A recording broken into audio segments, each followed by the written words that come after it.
Oh, indeed. Is it true that you've acquired a house? If so, I'd be interested in living with you. Unexpectedly, my mother-in-law started uttering such an absurd proposition over the phone. She must have caught wind of our recent home purchase from my husband.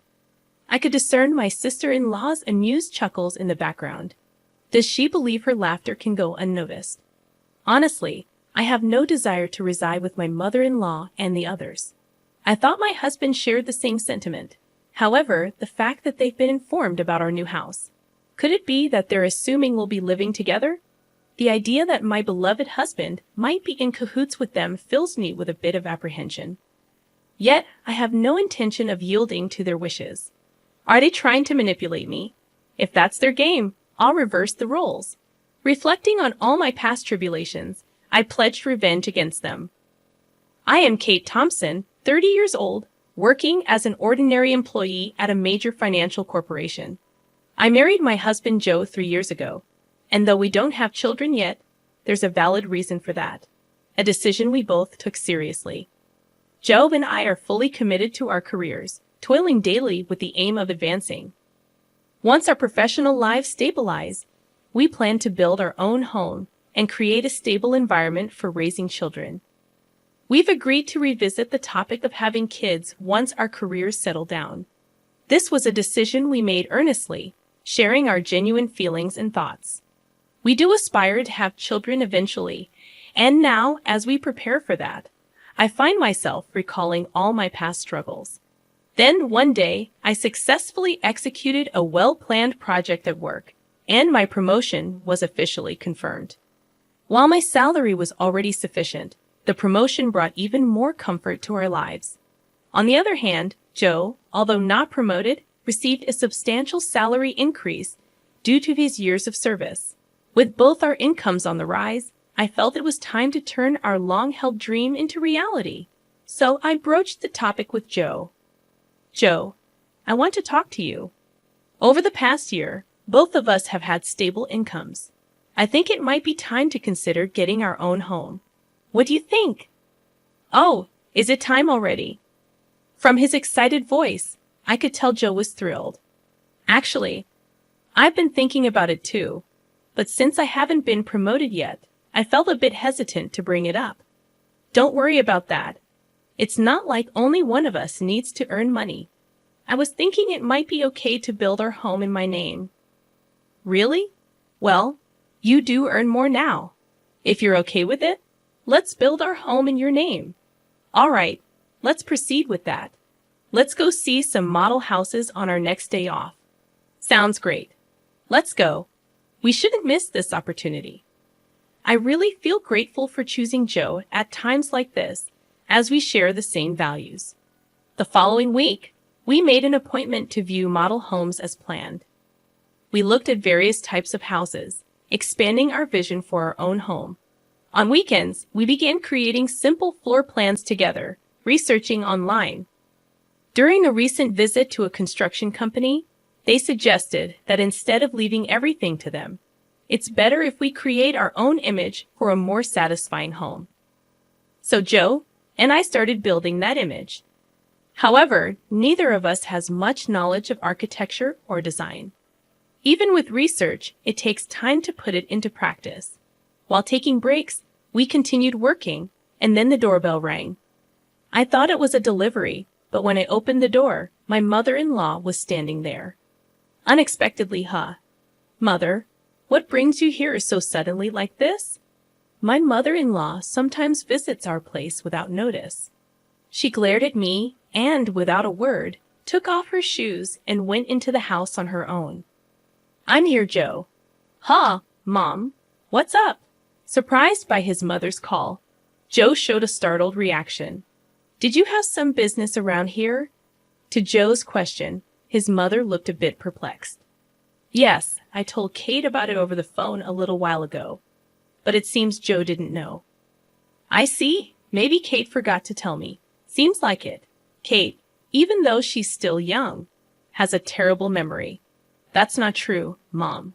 It's not forgetfulness. Kate is incredibly busy with work, and at the same time, she takes care of the household. Her mind is always full of things to do. You're such a kind boy, Joe.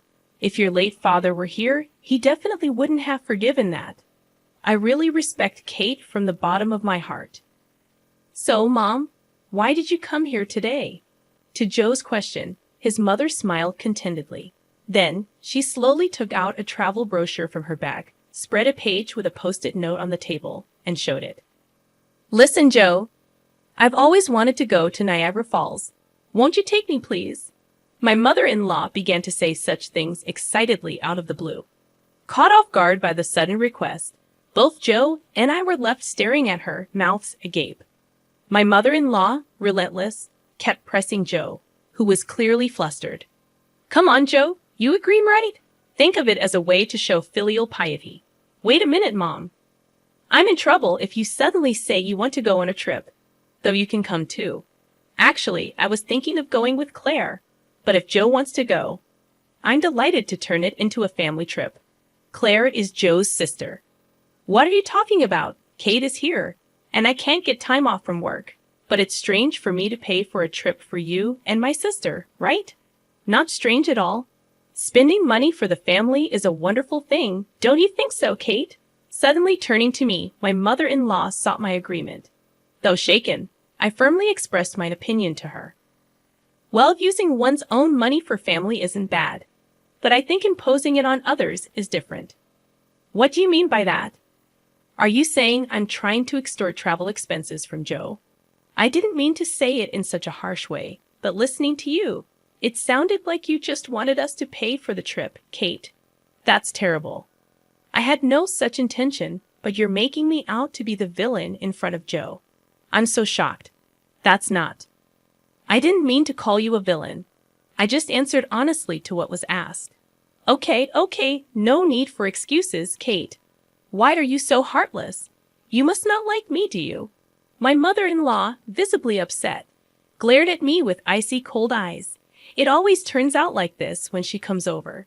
She always finds some reason to demand money and then squanders it with Claire, Joe's sister. Spending money for the family sounds nice, but what my mother-in-law does is practically extortion. The situation is entirely different when Joe gives them money out of kindness. No matter that they're family, I never really liked Joe's brazen mother and sister. According to Joe, his mother and sister became so selfish after his father passed away. Joe's father died when he was in high school, and since then, they have lived as a trio. While his strict father was alive, he watched over the finances. But with his departure, there was no one to stop them, and they even freely spent the life insurance money. Also, since Claire works part-time, not as a full-time employee, her salary is low, and their life is always on the edge. So this is why she regularly visits our house, making excuses like life is tough, or I want to relax and travel somewhere to extort money from Joe. Before marrying Joe, it seemed he was at the mercy of his mother and her demands after his father's death. A sense of dependence for being cared for by his mother had bound Joe. However, since marrying me, Joe seems to be gradually realizing their true nature. Even when repeatedly asked for money, recently he's been trying hard to refuse. For Joe, that's quite a growth. Moreover, he has recently become able to speak back firmly to his mother. To my mother-in-law's spiteful words like, "You don't like me, do you?" Or, "Why should I for such an uncharming daughter-in-law?" Joe responded clearly, "Just because you're my mother doesn't mean you can speak badly of Kate. Didn't Kate just answer what you asked her, Mom? You're taking Kate's side. What are you talking about?" "I think you're in the wrong here, Mom. That's so unfair. Surely Kate must have poisoned your mind against me. Poor thing, you were such a kind child before we got married." "I'm telling you that's not it. I'm saying this because I think so." Joe's firm response surprised my mother-in-law, who was not used to being talked back to like that. With a frustrated look, biting her lower lip, she said, "Fine," and left. "Kate, I'm sorry. I'd always make you feel uncomfortable." "No, it's okay. You stood up for us this time. Once we build our own home, we'll be further away. Let's not interact with Mom and them." "Then yeah, that would be a relief. If you're okay with it, Joe, I'm grateful." The place we are considering for our new home is quite far from our current apartment, improving the convenience to both of our workplaces. Our current apartment is about 5 train stations away from Joe's parental home, but the new house will be 3 times farther and require transfers. The route from the station is also complex, so if we don't give them the address, it won't be able to find our new home. It's a good chance to cleanly break off our relationship with my mother-in-law. Later, we submitted our imagined floor plan to the construction company, and the construction started 2 months later. After about half a year, our $500,000 dream home was completed. We managed to squeeze some time from our busy work schedules to pack a few days before the move. I received a call from my mother-in-law on my smartphone. Busy packing. I turned on the speaker and answered the phone. "Hello," I said, and my mother-in-law started speaking in an unusually high-pitched voice. "Kate, when are you moving? You bought a house, right? I want to live with you." Suddenly, on the phone, my mother-in-law began to say such an outrageous thing. She must have heard about our new home purchase from Joe. I could hear Claire, my sister-in-law, chuckling in the background. "That's great. We can make Kate work for us every day. Mom, you came up with a good idea." Do they think their words aren't reaching me? It's clear they plan to piggyback on our move. I imagine them planning to use me for an easy life. Honestly, I have no intention of living with them. I thought Joe felt the same, but telling them about the new house. Could it be that they're assuming we'll live together? The thought that my beloved Joe might be in league with them fills me with a bit of fear. But I have no intention of letting them have their way. They're probably trying to use me, right? If that's the case, I'll turn it around and use them. I told them the date of our move. Then my mother-in-law and Claire said, "We'll come to the apartment in the afternoon on that day. Take us with you in the car, and arrange the movers for us too." They hung up after making their demands. But of course, I have no intention of complying. For now, I'll check the facts with Joe. As I was about to go and tell Joe this, he was already standing behind me. "Joe, you were there. I came to say we should take a break, but was that Mom on the phone just now?" "Ah, yes. I was going to talk to you about it too." "Why did you tell your mother about our new home?" "It's not like that. Actually, when Mom came over last time, she seems to have seen the floor plan of our new house. She kept pestering me about it every day. So, Kate, I'm really sorry." "I see. So you don't intend to live with your mother, right?" "Of course not. After hearing that phone call, I'm even thinking it's better to cut ties with her." Joe's expression was filled with more anger than ever. It was the first time I had seen him this angry. From what Joe told me, my mother-in-law had seen the layout of our new home and was convinced it was a spacious house. She had pretended to be interested and called Joe repeatedly, asking him about the number of rooms and details of the facilities. But it seems that Joe is on my side, which relieved me. Then there's no problem at all. This made me determined to get my revenge on my mother-in-law. I've had enough of her saying whatever she wants, but it's goodbye to that now. I'll make sure to settle this properly. And so, the day of the move arrived. Joe and I had the movers transport our things in the morning and headed to our new home in our car. By the time we finished moving everything, it was already past 1:00 p.m., checking our phones while taking a break. We saw dozens of missed calls from my mother-in-law. "She called me too," Joe said, sounding weary. Then my mother-in-law called again. I answered the phone with the speaker still on. Hello, Kate. Where are you? I told you I'd be at the apartment in the afternoon, didn't I?" Yes, you did say that. So what can I do for you?" "What do you mean? You didn't arrange for the movers. I've been waiting at home, and not a single truck has shown up. So I had to go to your apartment myself." "Is that so? Well, that's too bad. You know I didn't arrange for any movers." "What? That's not the agreement. Where is your new house?" "Huh? You really think I'd tell you?" After saying that clearly, my mother-in-law uttered a dumbfounded huh. She probably thought that as long as Joe was there, she could always have her way. But Joe is different now. He's my precious ally, trying to cut off the bad ties with his family. Determined to release all my pent-up feelings, I spoke firmly. Just to let you know, neither Joe nor I have any intention of living with the two of you from now on. Please don't involve yourselves in our lives. What are you saying? Your opinion doesn't matter. It's up to Joe to decide. At least tell me where the new house is right now. Huh? How are you going to get here without even knowing the address? This house is in my name. I have the right to decide who lives here. If you two just barge in, it's trespassing, and I'll sue you right away. What? Trespassing? How rude to say that about your husband's family. At that point, Joe spoke up in a deathly cold voice. Family? My father, who was a family member, is already gone, isn't he? What are you saying, Joe?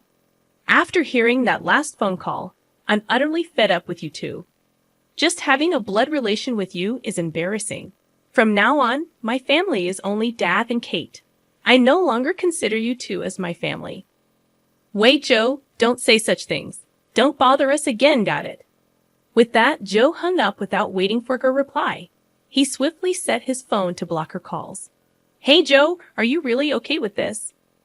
Yeah, I finally realized that Mom was just using me to her advantage. I feel completely relieved now. Joe looked truly refreshed, sincerely believing what he said. That's how we, as a couple, managed to cut off the bad ties with my mother-in-law and sister. Afterwards, they had to change their lifestyle drastically, as Joe stopped supporting them completely. Without any contact with Joe, they lost their fallback option. Later on, my sister-in-law's part-time income wasn't enough, and my mother-in-law had to start working part-time as well. Being a housewife for so long, she wasn't used to the working environment and was clumsy, often being disliked at her workplace. Meanwhile, we live a peaceful life in our new home, with no sudden visits from my mother-in-law anymore. We are truly stress-free. I'm endlessly grateful to Joe for believing in me and cutting ties with his toxic blood relatives. We might face various challenges in the future, but even then, I trust Joe, and we will support each other and walk through life together.